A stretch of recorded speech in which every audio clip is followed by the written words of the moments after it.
안녕하세요. 제가 여지껏 살아오면서 평생 처음 겪어보는 상황으로 인해 멘탈도 다 날아가고 정말 많이 힘이 들어서 이렇게 사연을 적게 되었습니다. 한동안은 넋이 빠져서 아무 일도 못하고 정말 송장처럼 지냈습니다. 아무에게도 말할 수 없어 인터넷에 글을 올린다는 사람들의 심정을 이제야 알 것 같네요. 그럼 지금부터 제 기가 막힌 사연을 들려드리겠습니다. 우선 저는 1년 전 맞선으로 만나서 다른 사람들과 다르지 않게 평범한 연애를 했습니다. 맞선 당시 그 남자는 35살, 저는 32살이었습니다. 둘 다 hun기가 가득 차 있는 상태에서 이루어진 만남이라 결혼 얘기는 연애 초반부터 자연스레 나오더군요. 좀 이른감이 없지 않아 있었지만 둘 다 나이가 나이인지라 크게 이상하다는 생각은 안 들었어요. 오히려 그 사람과 저와의 생각이 비슷했기에 더 편했다라고 할까요? 생긴 것도 평범하고 멀끔한 복장의 매너도 좋아서 첫 만남부터 호감을 느끼게 되어서 교제를 시작하게 되었죠. 하지만 젊을 때처럼 불꽃이 튀는 연애를 하지는 않게 되더라고요. 그 남자와 저 둘 다 말수도 없고 성격도 조용한 탓에 재미있는 연애는 아니었지만 그 나름대로의 편안하고 잔잔한 연애를 했습니다. 상대방의 사생활을 존중하며 서로에게 되도록이면 간섭하지 않으려 했습니다. 어떻게 보면 이렇게 말이 많지 않은 게 서로에게 더 좋을 수도 있다고 생각도 많이 했었고, 좋은 취지로 사생활을 존중했던 부분들의 결과가 이런 식으로 나타나리란 걸 그때는 미처 몰랐네요. 그 사람에 대해 더 알아야 했고 눈치채야 했던 것을 못 보고 지나간 제 자신이 정말 한심스러웠습니다. 아무튼 큰 다툼 없이 남들처럼 평범하게 연애를 이어왔었고 어느 날처럼 데이트를 하고 있던 하루였어요. 1년 정도의 연애를 하며 결혼에 대한 구체적인 얘기가 나올 때쯤 그 사람이 결혼 준비 시작하기 전 미리 말하고 싶은 게 있다고 했습니다. 저를 만나기 전에 결혼을 하려고 했던 여자가 한 명 있었는데 그분과는 결혼까지 이어지지 못했다고 하더군요. 왜 헤어졌는지 이유가 무척이나 궁금했고 또 이 사람이 굳이 이야기하지 않고 넘어가도 될 텐데 왜 이런 이야기를 나한테 꺼내나? 그저 양심 고백을 하는 것인가? 하는 생각이 들더군요. 나한테 얘기하는 게 양심 고백의 이유 말고 혹시 또 다른 이유가 있는지 물었습니다. 한참을 고민하길래 기다렸습니다. 고민하는 시간에 비해 돌아오는 대답은 짧았습니다. 그분이 자기에 있는 그대로의 모습을 못 받아줬다고, 이해하려고 노력하는 모습도 없이 그냥 헤어졌다고 말을 해주더라고요. 그래서 저한테는 모든 사람이 다 똑같을 순 없지 않느냐며 결혼 후 맞지 않는 부분에 대해서는 서로 잘 맞춰주고 이해해주며 살자고 말하고 싶었답니다.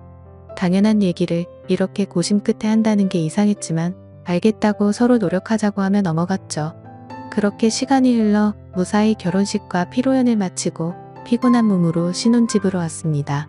결혼식 끝내고 정신없이 신혼여행을 가는 것보다 차라리 신혼집에서 하루 보내고 다음날 저녁 비행기로 가는 게 더 좋을 듯 해서 결혼 다음날로 여행 일정을 잡았습니다. 대충 정리를 하고 그 남자가 먼저 씻는다고 하면서 씻으러 들어가더군요. 근데 씻으러 들어간 지 오래된 것 같은데 나오질 않아서 문 너머로 물어봤죠. 아직 멀었냐고 물어보니 다 됐다고 하더군요. 그리고 또 10분이 흘렀습니다. 뭘 하길래 이렇게 오래 걸리냐고 나도 씻고 싶다고 하니 금방 나간다고 하더군요. 그리고 또 20분이 흘렀습니다. 기다리면서 슬슬 화가 나더군요. 지금 들어간 지 1시간 다 된 것 같은데 무슨 일이 있는 거냐고 물었더니 기계적인 목소리로 이제 다 했으니 나간다고 대답해서 저는 얼른 씻고 쉬고 싶다고 말했습니다. 그로부터 또 10분이 지났습니다. 정말 별의별 생각이 다 들었습니다. 혹시 하수구가 막혔나? 제 성격이 조금 급한 부분도 있던 터라 도저히 이해가 가질 않았죠. 하지만 말을 걸면 바로바로 대답을 하기 때문에 어디 미끄러져 다친 건 아닌 것 같고, 아님 신혼 첫날 밤이라고 무슨 이벤트를 준비하는 건가 애써 화를 누르며 또 기다렸죠. 결국 인내심은 한계에 도달해버렸고 끝끝내 참다 못해서 문을 벌컥 열고 들어가 버렸습니다. 그런데 제 눈앞에 펼쳐진 광경에 너무나도 충격을 먹어서 얼음이 되어버리고 말았죠. 그냥 그때 느꼈던 감정을 어떤 말로도 표현할 수가 없을 정도였습니다. 화장실 안으로 들어가 보니까 말로 표현 못할 만큼 이상한 복장을 하고 있었고 한 손에는 어디서 구했는지도 모를 이상한 걸 들고 변기 뚜껑 위에 쪼그리고 앉아 있더라고요. 뜨거운 물을 계속 틀어놨는지 안경엔 김까지 서려 있어서 더 충격적이었죠. 솔직히 처음에는 이 상황이 이해가 되지 않아서 한참을 멍하니 서 있었습니다. 그러다 정신이 들어 소리 지르며 뛰쳐나와 그 길로 곧장 친정집으로 도망갔습니다. 몸이 사시나무처럼 떨리고 돈도 없어서 택시기사님의 핸드폰 빌려서 엄마 보고 나와 달라고 했죠. 엄마와 아빠 남동생은 저한테 둘러앉아 도대체 무슨 일이냐고 다그쳤지만 한 시간 동안은 울면서 아무 말도 못했습니다. 시간이 지나고 차츰 마음이 가라앉혀지고서야 일단 나를 보호해주는 가족과 같이 있다고 생각하니 조금 안정이 되더군요. 그때를 다시 생각하고 싶지 않았지만 정말 어렵게 그 상황과 그 얘기를 꺼냈습니다. 얘기를 듣고 아빠는 바로 그 나쁜 자식의 부모님께 전화해서 상황을 알렸고 엄마는 저를 껴안으며 같이 우시고 아빠랑 남동생이 그 자식 가만두지 않는다고 신혼집에 찾아갔죠. 하지만 혹시라도 무슨 상황이 벌어질까봐 저와 엄마도 뒷자리에 타서 같이 가게 되었습니다. 너무 무서워서 조심스레 문을 열었지만 신혼집에는 아무도 없던 상황이었고 그 집에 제 물건이 있는 것조차도 역겹다고 생각해서 대충 제 집만 챙겨서 다 같이 본가로 돌아가게 되었습니다. 막상 집으로 돌아가니 내가 도대체 1년 동안 이런 남자친구를 만난 게 너무 창피하면서도 분하고 부모님을 보기엔 너무 염치가 없단 생각이 들기 시작하더라고요. 결혼을 하기 전에 연애하면서 서로를 다 안다고 생각을 했었는데 그전에는 그 남자의 본성을 숨기고 있었나 봅니다. 아무것도 눈치채지 못한 제 자신이 정말 너무나도 한심합니다. 그 일이 있고 며칠이 지났는데도 아직 연락도 되지 않고 있고 아무런 조치를 취하지 못했네요.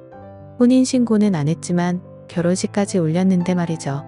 정말 인생이 너무 허무하네요. 아무래도 제 인생에 있어서 결혼은 이뤄질 수 없는 꿈만 같은 일인가 봐요. 예전 남자친구도 제가 생각하지도 못한 짓거리로 상처를 주더니 정말 한숨만 나오고 이제는 가족들뿐만 아니라 친구들한테도 도저히 창피해서 당분간 혼자 지내야겠어요. 그리고 축의금이나 이런 것도 어떻게 해야 할지 도저히 감이 서지를 않습니다.